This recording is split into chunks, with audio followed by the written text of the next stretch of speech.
नमस्कार, मंत्रालय में आपका स्वागत है। 6 बार से विधायक रहे, कांग्रेस के टिकट पर हमेशा चुनाव जीतते रहे आदिवासी नेता डॉक्टर दयाराम परमार एक सवाल उठाते हैं कि आखिर मुख्यमंत्री जी हमें ये बता दो कि मंत्रिमंडल में शामिल होने के लिए मंत्रियों की योग्यता क्या होनी चाहिए।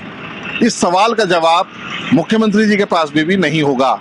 इस सवाल का जवाब 10 जनपद के पास भी नहीं होगा, लेकिन इस सवाल का जवाब जनता के पास जरूर है, हम जैसे पत्रकारों के पास जरूर है जो खरा खरा बोलते हैं। परमार साहब, असल में जो आपने सवाल उठाया है उस सवाल से कांग्रेस नेतृत्व खुद भी पशोपेश में पड़ गया है कि आखिर क्या योग्यता का मापदंड रखें। सही बात है, आप टीचर रहे हैं, आपका जो छात्र है वो मंत्रिमंडल में है, आपसे बहुत जूनियर लोग कैबिनेट में आए हैं, जिन्होंने कई बार हार का सामना किया वो भी आए हैं। तो डॉक्टर परमार साहब, मैं आपको बताना चाहता हूं कि मंत्रिमंडल में योग्यता क्या होती है। मंत्रिमंडल में कोई योग्यता नहीं होती। सबसे पहला, अगर आपके पास में जाति है, आप तो आदिवासी क्षेत्र से आते हैं, तो आपके पास में कोई बहुत बड़ा वोट बैंक नहीं होगा, तो आप उसके लायक नहीं हैं।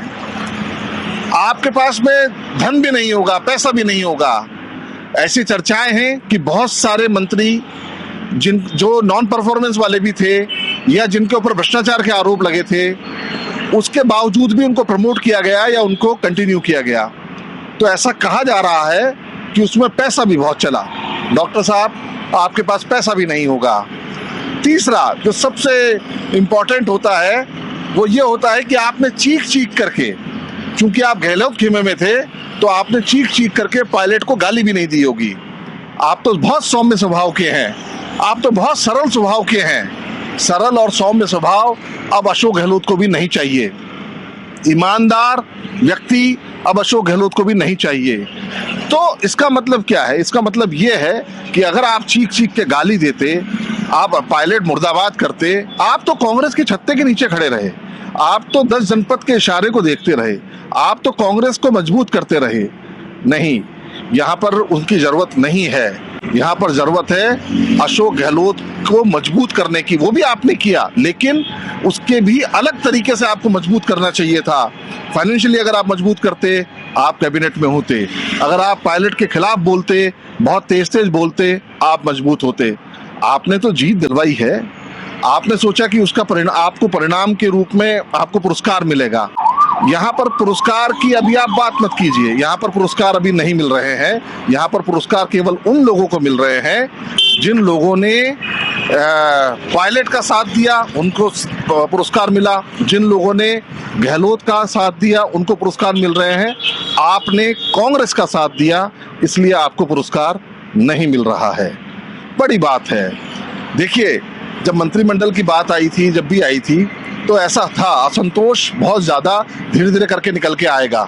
सबसे इम्पोर्टेंट चीज़ ये थी कि जो मंत्रिमंडल इस समय एग्जिस्ट जो कर रहा था, जिनको 3-3 साल हो गए थे, उनमें से कुछ लोगों को नॉन परफॉर्मेंस या जाति के आधार पर कुछ विड्रॉ किया जा सकता था। ऐसा नहीं है कि उनको विड्रॉ नहीं किया जा सकता था। विड्रॉ करके, और ये जो वरिष्ठ लोग थे, अब दयाराम परमार 6 बार के विधायक हैं, डॉक्टर हैं, लिटरेट हैं, आदिवासी क्षेत्र से आते हैं। 1965 के अंदर जो व्यक्ति सरपंच बन गया था, उसके पास में लोकतंत्र की कितनी बड़ी मजबूत नींव होगी, आप सोचिए। लेकिन उसके बावजूद भी खिलाड़ी लाल बैरवा जो धौलपुर से आते हैं, उनको भी ये आश्वासन दे दिया था। वो सांसद रह चुके हैं। धौलपुर के अंदर कांग्रेस को जीत दिलवाई है उन्होंने। बीजेपी, यानी धौलपुर तो वसुंधरा राज्य का गढ़ था, उसके अंदर जाकर के उन्होंने जीत दिलवाई। उसके बावजूद भी उनको बैरन कर दिया। अब आप सोचिए कि कुछ सलाहकार बनाए हैं। क्या संयम लोढ़ा सलाहकार के लायक थे? आप सोचिए, संयम लोढ़ा मैं बहुत निर्दलीय विधायक है, बहुत सम्मानित विधायक है, वो क्या सलाहकार के लायक है? उनको कैबिनेट में जगह नहीं मिली। निर्दलियों को ये कहा गया है कि पायलट ने आपके नाम के आगे रोड़ा अटकाया है। निर्दलियों को ये कहा गया है। निर्दलियों को हमेशा ये बताया गया कि अशोक गहलोत तो तुमको टिकट दिलवाना चाहते थे, लेकिन जो सचिन पायलट हैं वो तुम्हारे खिलाफ अड़े रहे। ये निर्दलियों के दिमाग में बिल्कुल फिट बैठा दिया गया है गहलोत खेमे की तरफ से। अब एक बात बताओ, रामकेश मीणा का स्टेटमेंट आया है, जो निर्दलीय हैं, जिनको मुख्यमंत्री ने सलाहकार बनाया है, कि पायलट के कारण वो नहीं बन पाए मंत्री। तो भाई पायलट ने तो 5 लोगों को मंत्री बनाने के लिए, 6 लोगों को कहा था अपने लोगों को मंत्री बनाने के लिए। आपको मंत्री बनाने के लिए किसने कहा था? शायद मुख्यमंत्री जी ने आपको आश्वासन दिया होगा। तो ये सवाल आप मुख्यमंत्री जी से पूछिए, ये सवाल आप 10 जनपद से पूछिए, ये सवाल, क्योंकि अभी वापस आप जो है सचिन पायलट के ऊपर आरोप लगा रहे हैं, ये भी आप प्रीजुडिस होकर के आरोप लगा रहे हैं। असल में जब सरकार अस्थिर होने लगी थी, जैसा कि बताते हैं अशोक गहलोत, और एक बहुत बड़ा प्रोपेगेंडा हुआ था, उस समय जितने भी निर्दलीय थे, बसपा वाले लोग थे, कैलकुलेशन समझा रहे थे ना अशोक गहलोत, और इवन कांग्रेस के लोग थे, सबके कंधे पर हाथ करके रख के कहा था कि सरकार बचा लो, मैं तुम्हें एडजस्ट करूंगा। अब आप 125 लोगों को कैसे एडजस्ट करोगे ये बताओ? 30 लोग आपने एडजस्ट कर दिए, 6 आपने सलाहकार बना दिए। मुख्यमंत्री को सलाह की जरूरत है? 3 ऑलरेडी उन्होंने आईएएस लगा रखे हैं, 3 आईएएस ऑलरेडी सलाहकार हैं मुख्यमंत्री के। उसके बाद पूरी जो मंत्रिपरिषद होती है वो मुख्यमंत्री की सलाहकार होती है। इसके अलावा एक 6 लोग और चाहिए सलाह लेने के लिए, जबकि मुख्यमंत्री सलाह किसी की मानते नहीं है। तो ये सलाहकार करेंगे क्या? सिर्फ ये गाड़ी घोड़े में बैठ करके घूम लेंगे। इसके अलावा देखिए, पावर तो इनके पास में कुछ होगी नहीं सलाहकारों के पास। केवल और केवल अगर आप देखें तो केवल मात्र में हो सकता है इनको गाड़ी घोड़े दे दें। अब जैसे संसदीय सचिव बनाने, तो संसदीय सचिव भी बहुतायत में बनाए जाएंगे, उनके पास में भी कोई पावर नहीं होती है, वो भी एक मुख्यमंत्री के सलाहकार या मंत्रियों के सलाहकार के रूप में काम करते हैं। तो ये सरकार क्या सलाहकारों के रूप में काम कर रही है या कैसे काम कर रही है? फिर मंत्रिपरिषद का क्या मतलब है? तो ये बहुत सारे सवाल हैं। दयाराम परमार ने तो खैर एक सवाल उठाया है, लेकिन वो सवाल इतना जोरदार सवाल है कि मंत्रियों की, आखिर मंत्रिपरिषद में अगर आप लेते हैं तो उनकी योग्यता आप क्या देखते हैं? तो योग्यता तो कुछ नहीं देखते डॉक्टर साहब। योग्यता देखने का काम मुझे लग रहा है कि कोई भी नहीं कर रहा है। ये बिल्कुल इस समय ऐसा शासन चल रहा है, नहीं तो भ्रष्टाचार करने वाले मंत्री इस शासन से बाहर होते, जिन्होंने भ्रष्टाचार को बढ़ावा दिया वो प्रमोट नहीं होते, विड्रॉ होते। जो बाहर बहुत सारे लोग बैठे हुए हैं जो कांग्रेस के ही हैं, जो अशोक गहलोत खेमे के ही हैं, वो अंदर होते। तो अब देखना आप, अब जैसे ये आपने देखा डॉक्टर जितेंद्र सिंह या जो सीनियर लोग हैं, ये रामकेश मीणा, ये सलाहकार, अब बाबूलाल नागर, अब ये मंत्री रह चुके लोग हैं, ये मुख्यमंत्री को क्या सलाह देंगे? ये सब अपने अंदर भी जानते हैं कि मुख्यमंत्री को क्या सलाह देंगे। मुख्यमंत्री सलाह मानते हैं किसी की क्या? तो मुख्यमंत्री को सलाहकार की जरूरत भी नहीं थी, लेकिन ये ठीक है, एक रास्ता निकाला गया कि यार बहुत ज्यादा अगर अपन वो बनाएंगे तो मैसेज गलत जाएगा, संसदीय सचिव बनाएंगे तो। और राहुल गांधी ने ये भी कह रखा है कि सिटिंग एमएलए जो है, जो सिटिंग में अभी इस समय एमएलए है, उनको पॉलिटिकल नियुक्तियां नहीं दी जानी चाहिए।